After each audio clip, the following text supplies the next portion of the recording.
Nothing will get Dead by Daylight players more riled up than a single mention of balance. It's practically a dirty word in the game's community, and the second you bring up the topic in any capacity, you'll get a ton of different looks from a lot of different people, most of which being pretty nasty glares. It's sort of like being the guy on their phone in the movie theater. You're just kind of killing the vibe. Turn off the flash, you f***ing moron. However, I'm sure this is no surprise to you. On this channel, we talk about that topic quite a bit, and it's no secret why, as it's such a branching and interesting topic that you could literally talk about it for hours without repeating yourself once. No matter the stance you take on it, I'm sure you probably don't have the exact same opinions as someone else. Like I said, it's a branching topic. Regardless, there are definitely some universal truths about Dead by Daylight that are integral to the game's design. Things like palettes, windows, and just general tiles or loops are so important to the gameplay that the surrounding designs of everything else have to be tailored to those aspects. And it's extremely noticeable when those things aren't up to snuff, whether they're unbalanced towards one side or the other. This directly leads to problems with things like indoor maps, where gameplay immediately changes due to the maps not being up to the standard that most others are. And it makes games come across as extremely one-sided depending on how well the other side can use the things at their disposal. Killer balance, map balance, the strength of survive with friends teams, perk balance, the list goes on and on for things that directly get affected by the core features of the game. A lot of killers wouldn't be nearly as strong if there were 500 pallets on every map, but I'm sure you knew that already. However, what if there was something that was almost entirely independent of the game's general balance? One thing in the game that was designed in such a way that conversations about said balance have to ignore their existence almost completely. Something added to the game that was so strong that everything surrounding them was at their mercy. Well, we don't have to imagine, it's already here. Let's be real, you know why you clicked or tapped on this video. Today we're talking about the Nurse, one of the oldest killers in the game who has been so overpowered for so long and has pretty much stayed that way the entire time. Let's figure out exactly how the Nurse breaks Dead by Daylight. The Nurse is one of those killers that becomes more and more baffling the longer you look at them. So much about her design and gameplay creates a lot of questions that aren't exactly easy to answer, most of which being simply why. However, she doesn't create questions that lead to her getting extremely nerfed or fundamentally reworked to be almost a different killer completely. In fact, despite her old age and historical significance to the game, she actually hasn't aged all that poorly, at least not in the ways you might think. At her core, the Nurse is fast-paced, fun to play, and extremely strong, all of which aren't exactly bad things to have for a killer, especially when you consider the fact that Nurse came out during the hide-and-seek phase of Dead by Daylight's history. In fact, if the Nurse came out today with her current kit, I don't think many people would raise much of an eyebrow at all. I mean, you definitely still get the complaints you typically see with her today, and people would be calling her extremely overpowered, but her design doesn't stand out in a way that old Myers' design did, or the way Pig's design felt on release. With hindsight being 2020, Nurse felt like a killer from a different era, one we'd only find out was to come years later, where Dead by Daylight killers would be designed with incredibly strong kits and a lot of utility that rarely makes them feel helpless most of the time. Despite coming out in 2016, she doesn't feel like she came out in 2016. However, just because she doesn't feel like a slow-paced killer with a design that leads to survivors spending half the game playing Subway Surfers and scrolling on Reddit doesn't mean her design is something flawless that deserves to be displayed in the Smithsonian. The Nurse, to put it simply, doesn't play Dead by Daylight. Remember those things we talked about that are integral to the gameplay design of DBD? You know, palettes, windows, tiles, and loops?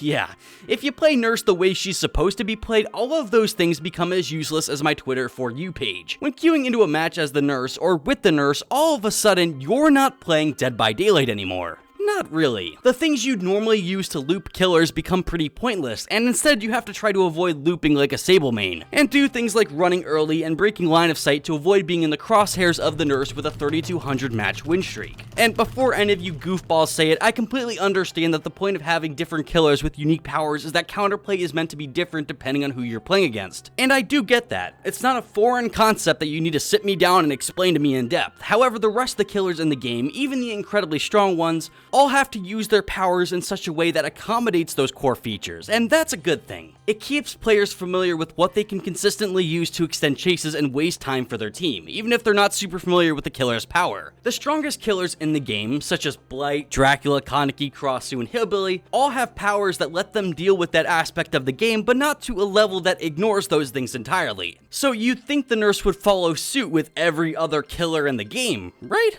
No. Not at all. From a fundamental level, the nurse having a power that allows her to ignore the only real defenses that survivors have should hopefully have other types of counterplay that are just as useful as those things would be for other killers. At least you'd think. Whenever the nurse is brought up in a conversation where one person is criticizing her design for one reason or the other, you'll have people listing all sorts of counterplay that you could use to play against her, as if having an issue with the nurse not abiding by the normal rules of Dead by Daylight is simply a skill issue and actually it's your fault for not playing against her properly. These counters typically boil down to saying things like start running early or break line of sight or focus on doing generators and the macro play of the game instead of winning the 1v1s. These aren't terrible suggestions considering that these are good tips for winning against literally any killer in the game. Yes, if you start running early, the killer will have a harder time catching up to you, even if they have a movement ability. Yes, breaking line of sight can disorient that killer and allow you to get somewhere else before they can hit you. Yes, focusing on doing generators is typically the smartest way to win the match, and if solo queue survivors knew that at all, Dead by Daylight would be an entirely different game. However, the reason people say these things is because they know at any level other than beginner tier, there's almost nothing you can do to beat the nurse in a 1v1. At least not one that has played the killer for longer than an hour. The nurse's insane chase power leaves the survivors with very limited options, where they rely more on the killer messing up than actually making smart plays. That, of course, is not to say there aren't things you can do to mess up the person playing nurse, like waiting at corners and running back towards her when she's charging a blink. But the issue is that any nurse player worth their salt is not going to fall for those tactics. If you get an indoor map, sure, you'll probably have an easier time playing against her, but that's only because you got a favorable map. It has nothing to do with your skill or her skill. It's just based on how hard behavior feels like pissing you off that day. When people make comments like,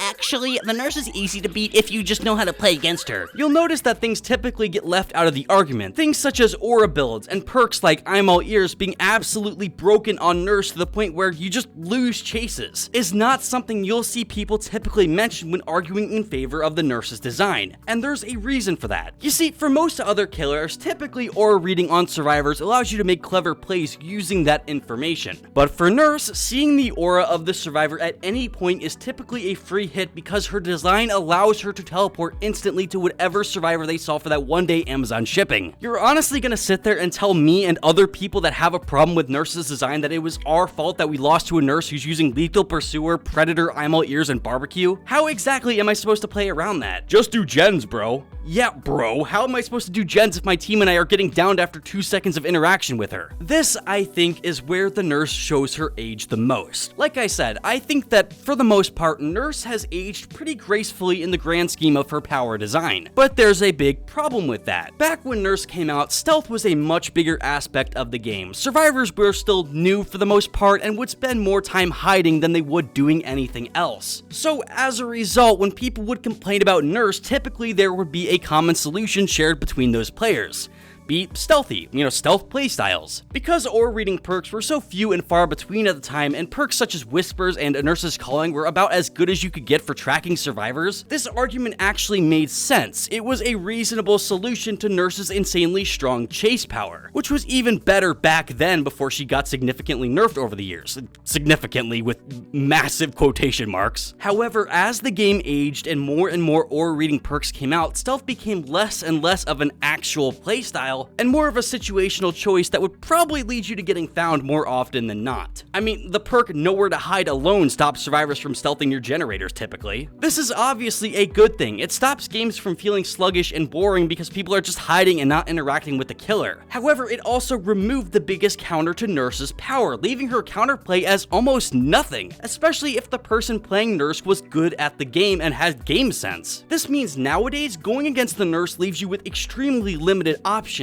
and there's a reason so many survivors disconnect when going against her. Well, that and survivors just like disconnecting for the fun of it. Obviously, I don't think we should tailor the game towards people who aren't willing to play it, but I definitely understand the frustrations that come with playing against Nurse. Even so, you'll still find one huge defense for Nurse's design being as busted as it is.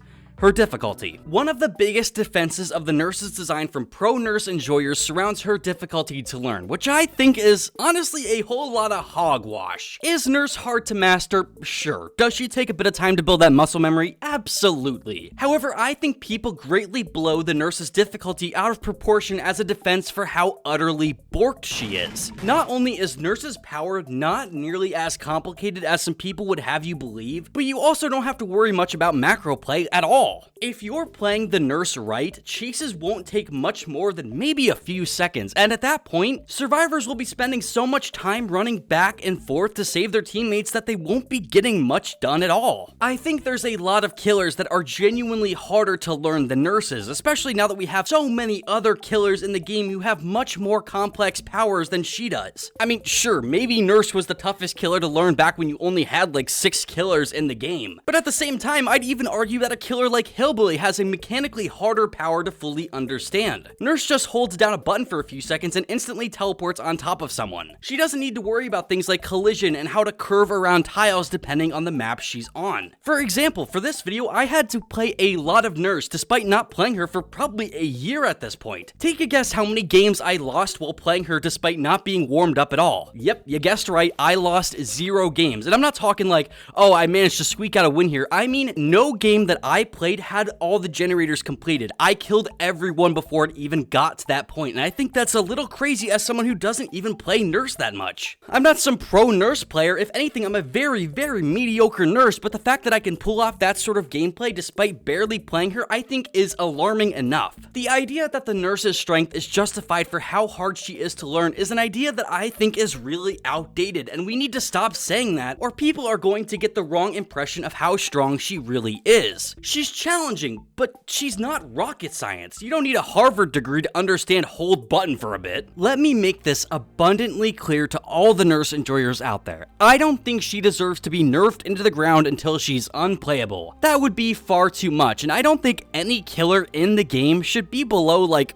lower B tier. However, I also don't think it's okay to have a killer that is so strong that conversations about the game's balance ignore her completely. For any other game, having a character like that would be absolutely crazy, and people would look at you like you have 3 heads for trying to justify that. The only reason I think people haven't gotten more upset about this is, well, because not a lot of people play nurse. She does have a somewhat decent skill floor, and people would much rather play easier killers who they don't need to work so hard to master, licensed or not. However, if the nurse starts getting way more players and you start seeing her in almost every game, I think you'll find yourself wishing she was much more balanced. I don't think it's fair that nurse gets to be at a different level than everyone else simply because people are coming up with flimsy justifications for her design being so abhorrently broken. In fact, while researching for this video, I noticed that more and more people seem to be playing nurse, so maybe this is a problem that's gonna come up within like a year. As much as I think the nurse's design fundamentally breaks Dead by Daylight's gameplay, I don't think she deserves to be ruined for the sake of balance. I think making her blink attacks special attacks instead of basic ones was a good choice and very healthy for the game, and I'd like to see more of that sort of thing. Maybe make it so she can't see auras while charging a blink, sort of like Spirit, or make her cooldowns a bit longer for how strong her power is. Unfortunately, the problem is that her design leads to so little options for survivors that something has to be done. There's a really good and extremely outdated video from the YouTuber Bricky where he talks about the nurse as part of a guide he made for people who want to play her. Despite the video being 7 years old at this point, he says something about her and the general balance of DBD that I think aged like a fine wine.